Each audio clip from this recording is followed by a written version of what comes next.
Que a paz do amado Mestre Jesus esteja conosco, hoje, agora e sempre.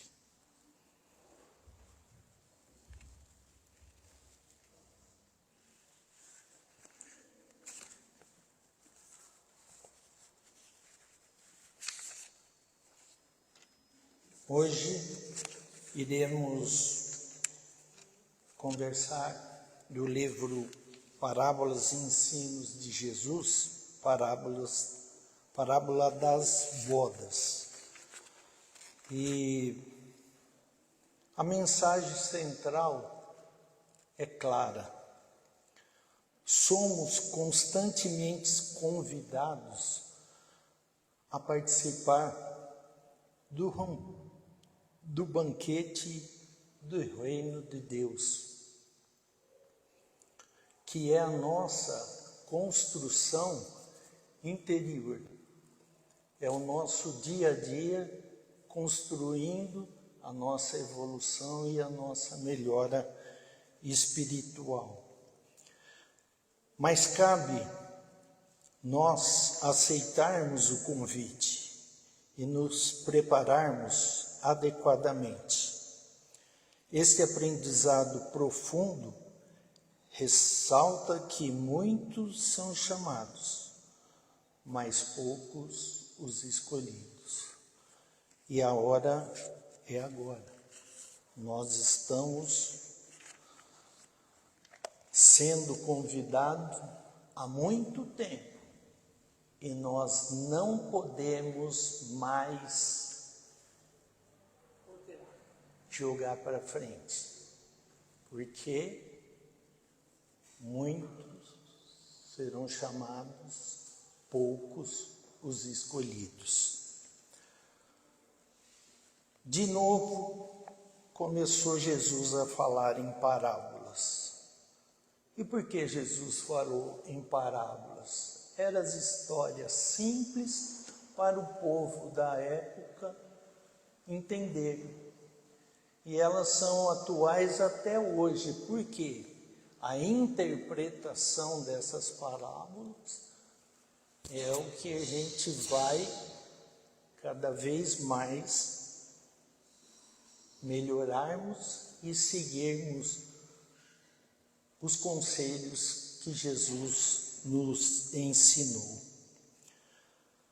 Parábolas dizendo-lhes: reino dos céus é semelhante a um rei que celebrou as bodas de seu filho e enviou os seus servos a chamar os convidados para a festa.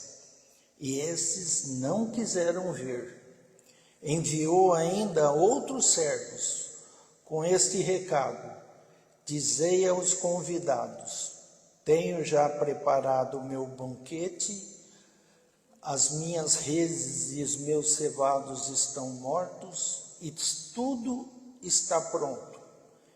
Vinde às bodas.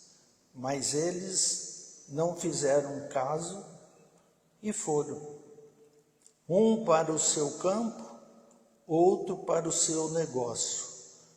E os outros, agarrando os servos, ou os ultrajaram e mataram.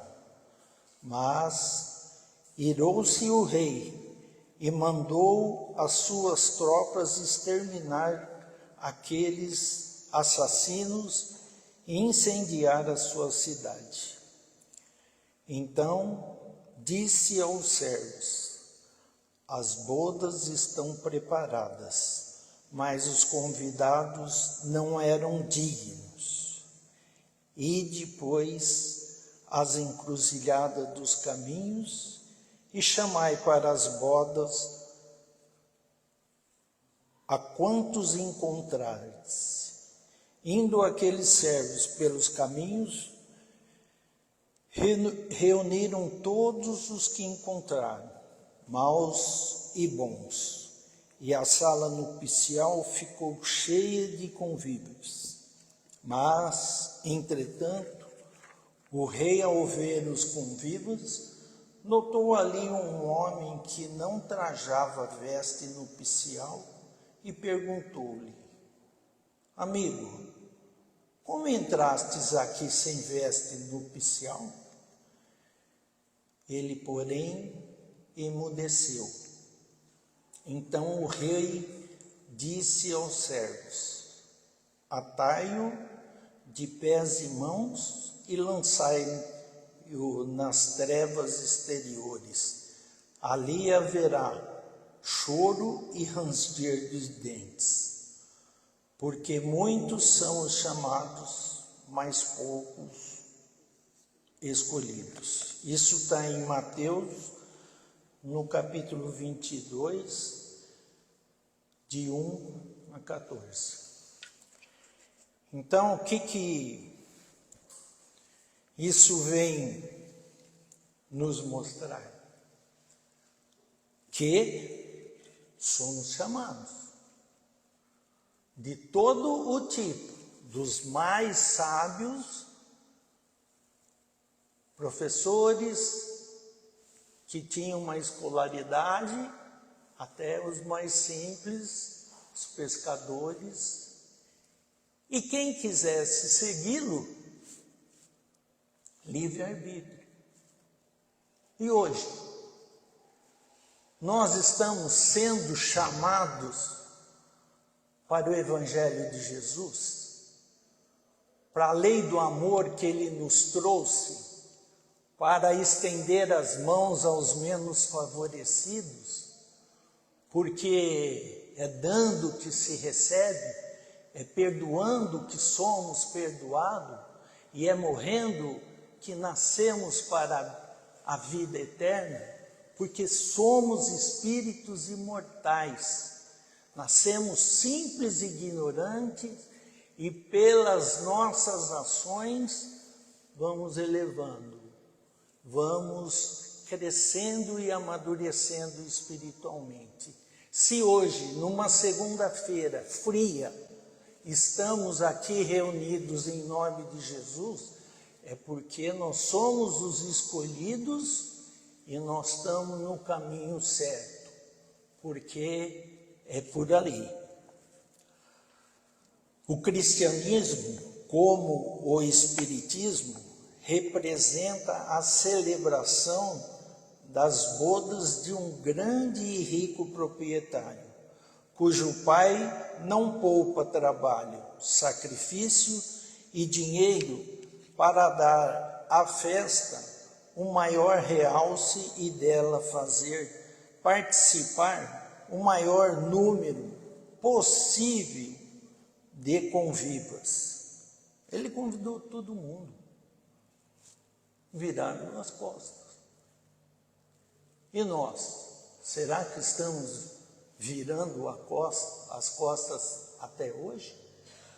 Não pondo em prática a lei de amor que Jesus veio nos ensinar e se sacrificou por nós para deixar o exemplo. Em nenhum momento ele esmoreceu, foi firme no seu propósito, porque ele veio, amando de Deus, para ensinar essa lei do amor. E para que todos se fartem, se satisfaçam e se alegrem, o Senhor das bodas apresenta-lhes lauta, abundância à mesa, com variadas iguarias, não faltando música e discurso que exaltam o sentimento e a inteligência. As iguarias apresentam os ensinos espirituais, que todos nós temos acesso e devemos buscá-lo e pôr em prática. Assim como aquelas satisfazem e fortalecem o corpo. Corpo esse que nós devemos cuidar muito bem, porque é através dele que nós temos a oportunidade de estarmos reencarnados e melhorarmos espiritualmente. Se não cuidamos desse corpo, seremos cobrados. E ontem, minha mulher me faz uma tentação muito grande. Ela me faz bolachinha de nata. E aí, o que o malandro aqui faz? Enfia uma mãozinha, disfarçado, né? E come. Aí hoje mede a glicemia. Ô Douglas, mas você está falando para cuidar bem do... Mas não é todo dia que eu faço isso. Caí em tentação. Por quê? Tinha medido, no dia anterior estava 108. Estou com crédito. Por isso que a gente precisa ter cuidado, às vezes, de elogiar muito uma pessoa, porque às vezes ela se acha e cai em tentação. Mas reloginho, agora espero que a hora que eu sair daqui eu meça a ter dos 120 para baixo lá. Então, que satisfazem e fortalecem o corpo, estes mantêm e vivificam o espírito. Que nós devemos, esse corpo é o que nos dá chance para a gente ter oportunidade de crescer e evoluir espiritualmente. A parábola das bodas é uma alegoria, uma comparação do que se verificava naquela época com o próprio Jesus Cristo. Os primeiros convidados foram os doutos, os ricos, os sábios e os aristocratas, os sacerdotes, porque ninguém melhor do que estes estavam em condições de participar das bodas e fazer-se representar naquela festa soleníssima para a qual o Rei dos Céus, Deus, sem medir, nem pensar, nem pesar sacrifícios, havia mandado à terra o seu Filho, de quem queria celebrar condignamente as bodas. Então, o pessoal fala, mas por que Jesus escolheu pescadores, gente humildes, para trabalhar junto da sua seara?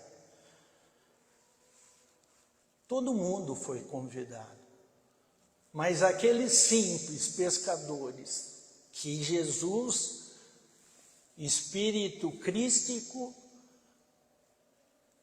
sabia do potencial de cada um deles, que ia se equivocar, mas que estaria com ele até os últimos tempos e colocaria em prática o seu evangelho, a sua doutrina.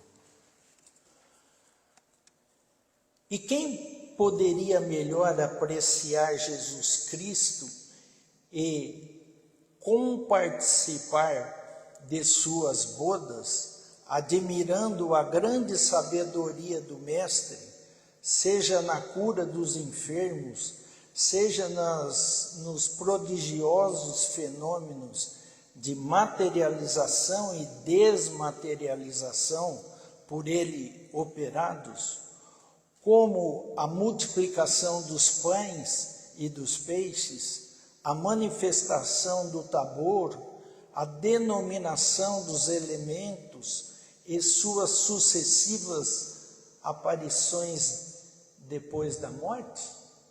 Quer dizer, ele pôs tudo isso em prática, que depois o Espiritismo veio nos ensinar e provar que era verdadeiro. Quem estava mais apto para compreender o Sermão do Monte, o sermão profético, o Sermão das Ceias, seus ensinos, suas parábolas, senão os doutores, os rabinos e os sacerdotes? E foram convidados, mas não quiseram segui-lo.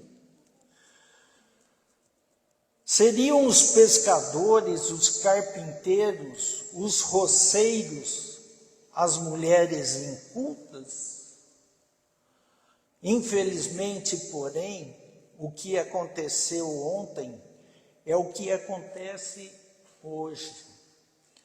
Esta gente, toda ela, se dá por escusada.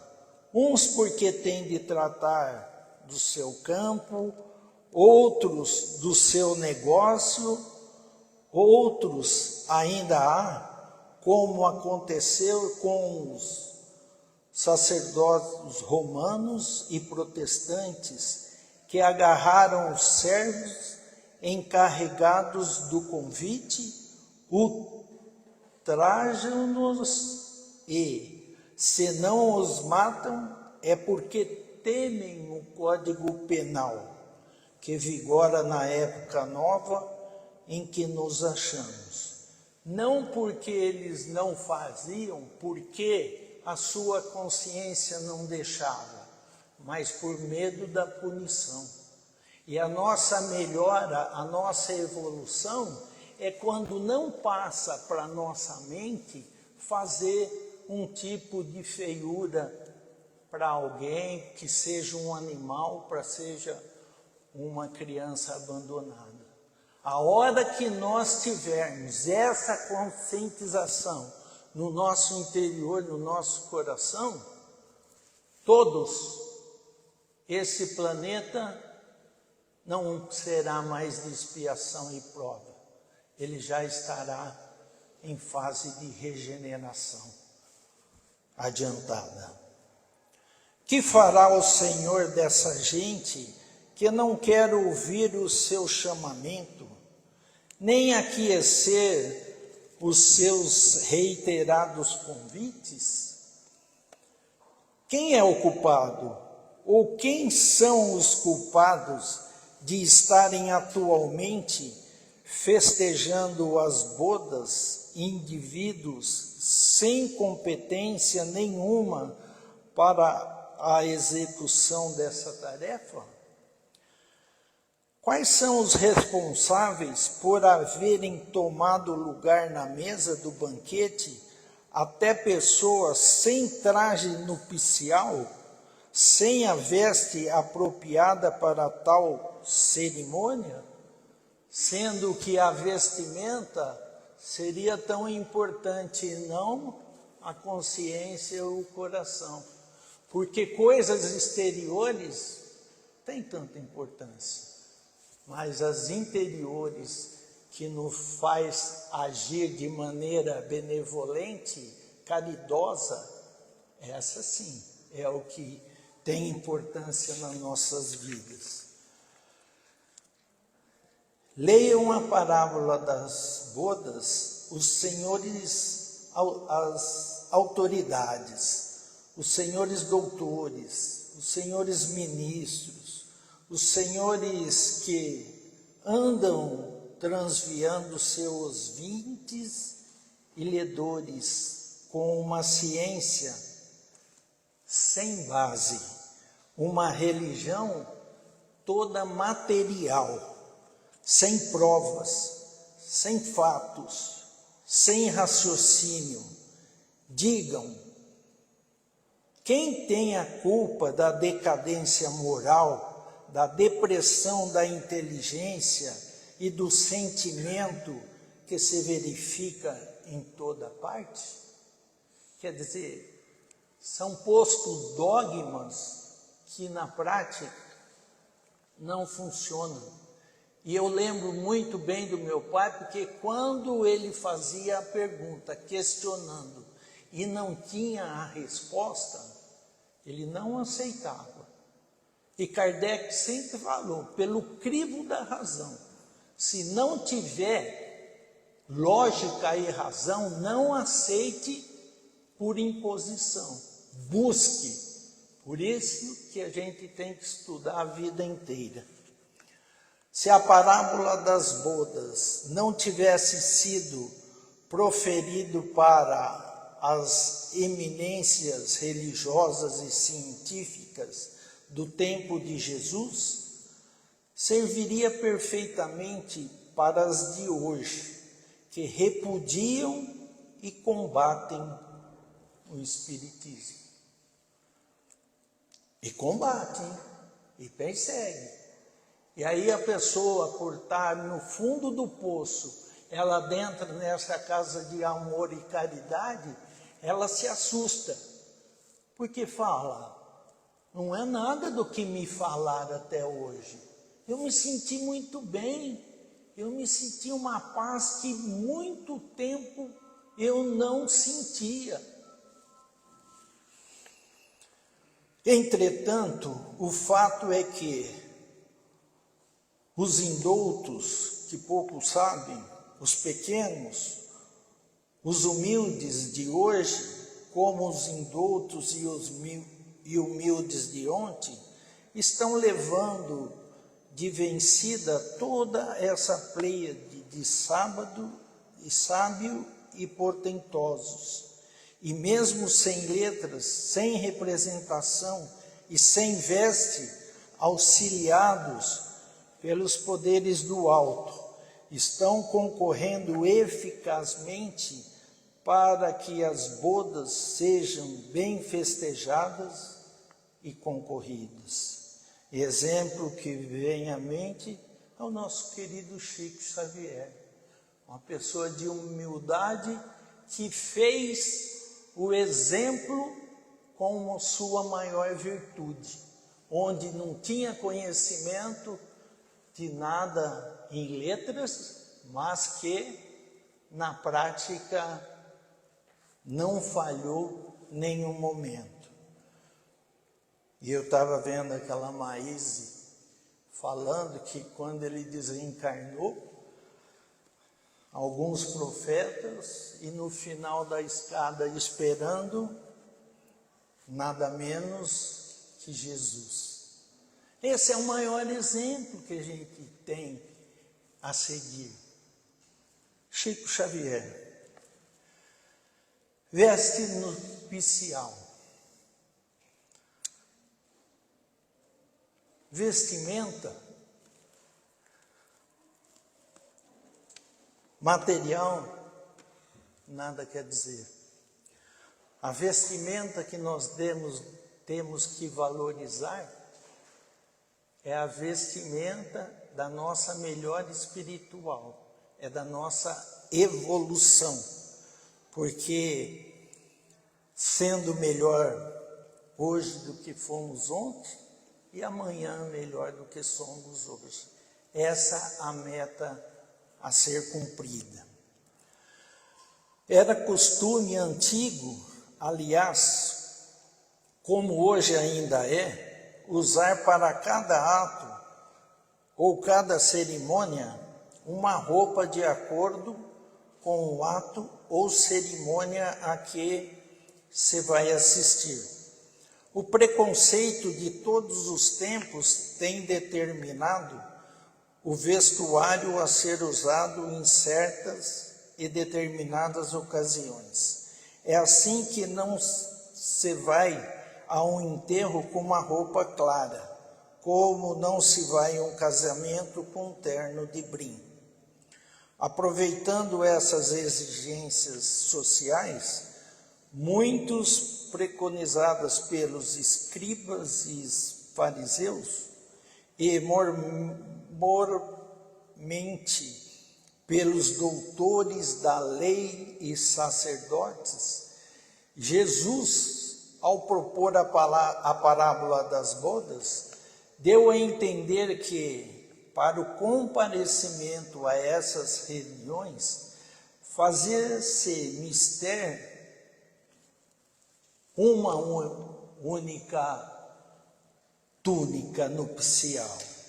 E aquele que não tivesse revestido dessa roupagem seria posto fora e lançado às trevas, onde haveria choro e ranger de dentes, naturalmente por haverem esbanjado tanto dinheiro e coisas de nenhum valor, de preferência a túnica de núpcias, bem como assim por terem perdido o tempo em coisas inúteis, em vez de tecerem como deveriam a túnica para comparecer às bodas. A veste de núpcias simboliza o amor, a humildade, a boa vontade em encontrar a verdade para observá-la, ou seja, a pureza das intenções, a virgindade espiritual. Essa é a túnica nupcial que nós devemos estar em qualquer local que nós formos. Não é a roupa, o externo, é aqui, ó. O interesseiro, o mercador, o astuto, que embora convidado a tomar parte das bodas, está sem a túnica, não pode ali permanecer, será lançado fora, assim como será posto à margem o convidado a um casamento ou uma cerimônia que não se traje de acordo com o ato a que vai assistir. Há bem pouco tempo vimos, por ocasião de um júri, numa cidade vizinha, o juiz convidar um jurado para se compor, só pelo fato de achar-se ele com uma roupa de brim claro. O jurado foi posto fora, visto não estar revestido com a veste de juiz. O importante é a pessoa ilibada, de ter um bom conceito na cidade pelas suas ações e não pela sua vestimenta. Como esteja o Evangelho disseminado em todos os meios sociais, o que, aliás, constitui um dos sinais frisantes do fim do mundo, só mesmo os homens de má vontade, os orgulhosos, enfatuados e de espírito pré-concebido, ignoram seus deveres de humildade para a recepção das palavras divinas. A estes não garantimos êxito feliz quando comparecerem ao banquete da espiritualidade, que se está realizando no mundo todo, no consórcio do céu com a terra, dos vivos com os mortos, para que o triunfo da imortalidade dar-se-á, sem dúvida, com esses estímulos, o que disse Isaías em sua profecia: ouvirão e de nenhum modo entenderão, verão e de nenhum modo perceberão. Porque precisamos ter olho para ver e ouvido para ouvir. Justamente o contrário auguramos a todos aqueles que, fazendo-se crianças, quiseram achar a verdade para abraçá-las e tenham o firme propósito de o fazer, esteja ela com quem estiver e onde estiver.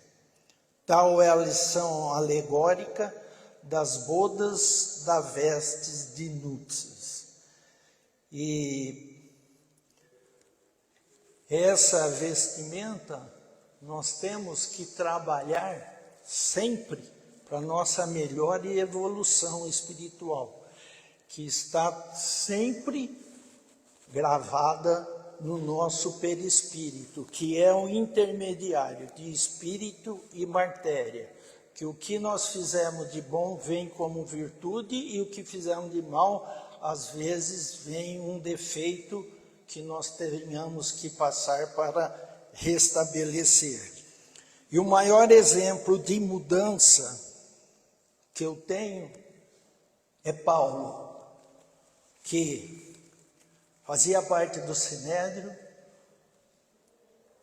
um orador eloquente, conhecedor, que não sabia que Josué, o Estevão do livro Paulo Estevão, era o seu cunhado, era irmão de Abigail, a noiva de Paulo.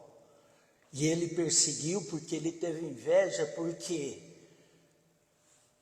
Estevão, na prática e na oratória, ele era muito bom. Paulo perseguiu e apedrejou e matou.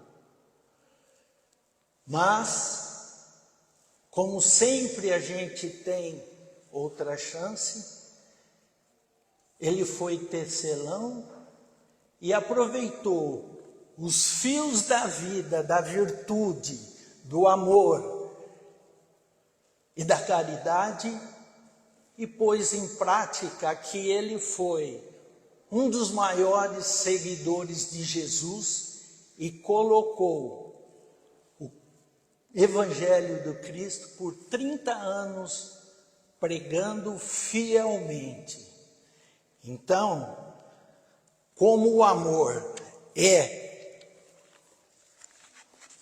a solução para tudo, eu finalizo falando carta de Paulo aos Coríntios. Ainda que eu fale todas as línguas dos homens e dos anjos, se eu não tiver amor, serei apenas um bronze que retine, o símbolo que ressoa.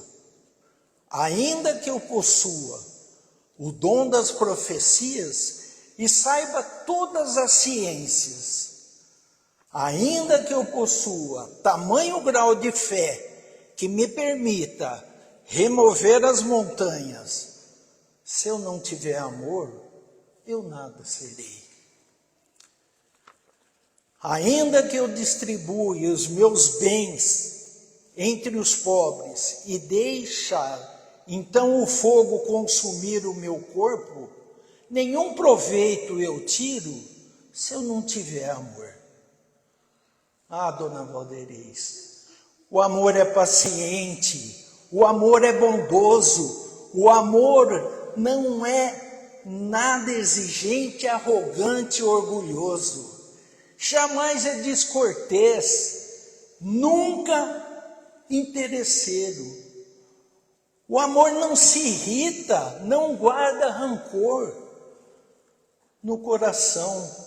Tudo desculpa, tudo crê, tudo espera, tudo suporta.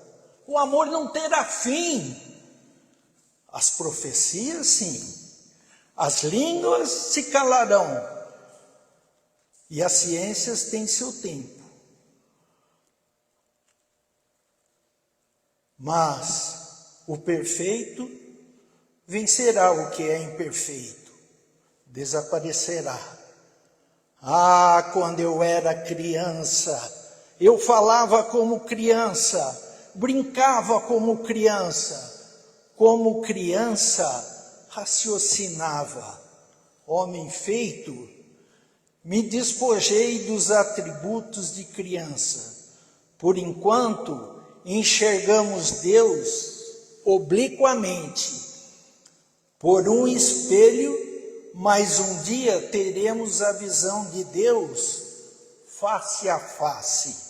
Por enquanto, conheço apenas uma parte, mas logo conhecerei Ele e serei por Ele conhecido. Temos agora a fé, a esperança e o amor, mas dos três, o mais excelente é o amor. Que o amor de Jesus preencha o coração de todos e sigam nessa trajetória. Muito obrigado.